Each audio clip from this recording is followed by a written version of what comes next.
السلام علیکم۔ سوال نمبر 10، کیا سرکار اعظم صلی اللہ تعالی علیہ وسلم اپنے غلاموں کے قریب ہیں اور غلاموں کا سلام سنتے ہیں؟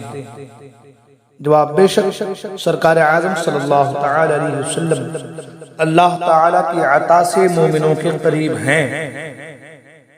قرآن مجید سورہ احزاب آیت نمبر 50 پارہ نمبر 22 اللہ تعالیٰ ارشاد فرماتا ہے، النبی اولا بالمؤمنین من انفسہم، جس کا معنی ہے نبی مومنوں کی جان سے زیادہ قریب ہیں۔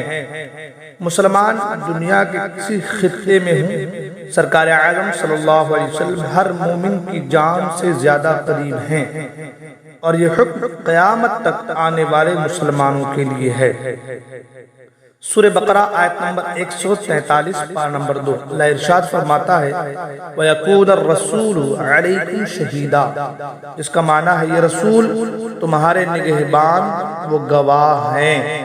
یہ حکم بھی قیامت تک آنے والے مسلمانوں کے لیے ہے کہ میرا محبوب صلی اللہ علیہ وسلم تم پر گواہ اور نگہبان ہے، لہذا نگہبان اور گواہ وہی ہوگا جو مومنوں کے قریب ہوگا۔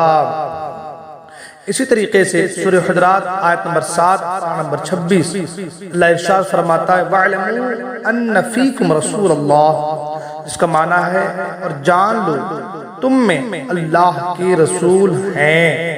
یہ حکم بھی قیامت تک آنے والے مسلمانوں کے لیے ہے کہ رب کریم فرما رہا ہے، اے لوگو میں تم پر عذاب اس لیے نازل نہیں کرتا کہ تم میں میرا محبوب صلی اللہ علیہ وسلم جلوگر ہے۔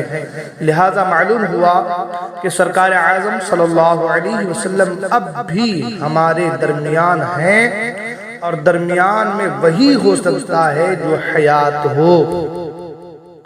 اسی طریقے سے سورہ بقرہ آیت نمبر 154 پارہ نمبر 2 اللہ ارشاد فرماتا ہے، وَلَا تَقُولُوا لِمَنْ يُقْتَلُوا فِي سَبِيلِ اللَّهِ أَمْوَاتٌ بَلْ أَحْيَاءٌ وَلَكِنْ لَا تَشْعُرُونَ، جس کا معنی ہے اور جو خدا کی راہ میں مارے جائیں انہیں مردہ نہ کہو بلکہ وہ زندہ ہیں، ہاں تمہیں خبر نہیں۔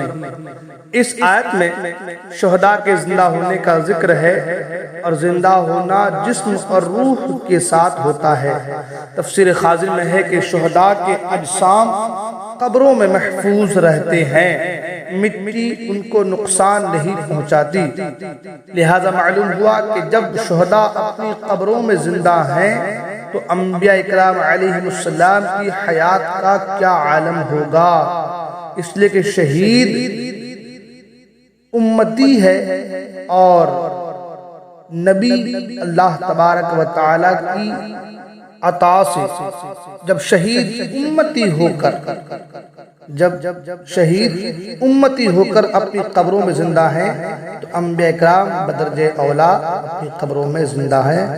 اسی طریقے سے سورہ نساء آیت نمبر 41 پارہ نمبر 5 اللہ ارشاد فرماتا، فَكَيْفَ إِذَا جِئْنَا مِن كُلِّ أُمَّةٍ بِشَهِيدٍ وَجِئْنَا بِكَ عَلَى هَؤُلَاءِ شَهِيدًا، اس کا معنی ہے تو کیسی ہوگی جب ہم ہر امت سے ایک گواہ لائیں گے، اور اے محبوب صلی اللہ علیہ وسلم تمہیں ان سب پر گواہ اور نگہبان بنا کر لائیں۔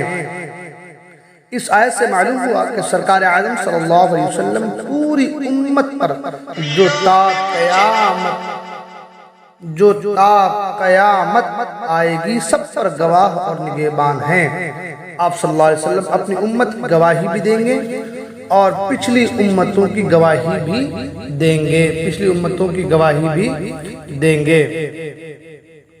یاد رہے کہ گواہی ہمیشہ وہی دیتا ہے جو زندہ اور موجود ہو اور ہر حالات اور واقعات سے باخبر ہو، لہٰذا اس آیت سے سرکار اعظم صلی اللہ علیہ وسلم کا حاضر و ناظر اور حیات ہونا ثابت ہے۔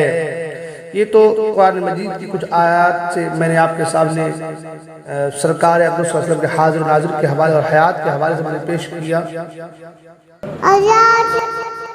قرآن مجید کی آیات سے معلوم ہوا کہ بے شک سرکار اعظم صلی اللہ علیہ وسلم اپنے غلاموں کے قریب ہیں اور غلاموں کا سلام سنتے ہیں۔ احادیث مبارکہ پر بھی اگر غور کریں تو انشاءاللہ بہت ساری باتیں آپ کو جو ہے ملیں گی، جیسا کہ ترمذی شریف جلد 2 ابواب المناقب میں حدیث پاک موجود ہے، اور ابن ماجہ میں بھی جو ہے حدیث پاک موجود ہے۔ تو کل ملا کر بات یہ ہے کہ قرآن، حدیث اور اقوال علماء سے بات ثابت ہے کہ سرکار اپنے غلاموں کے سلام کو سنتے ہیں، اور سرکار حیات ہیں اور حاضر و ناظر ہیں۔ السلام علیکم۔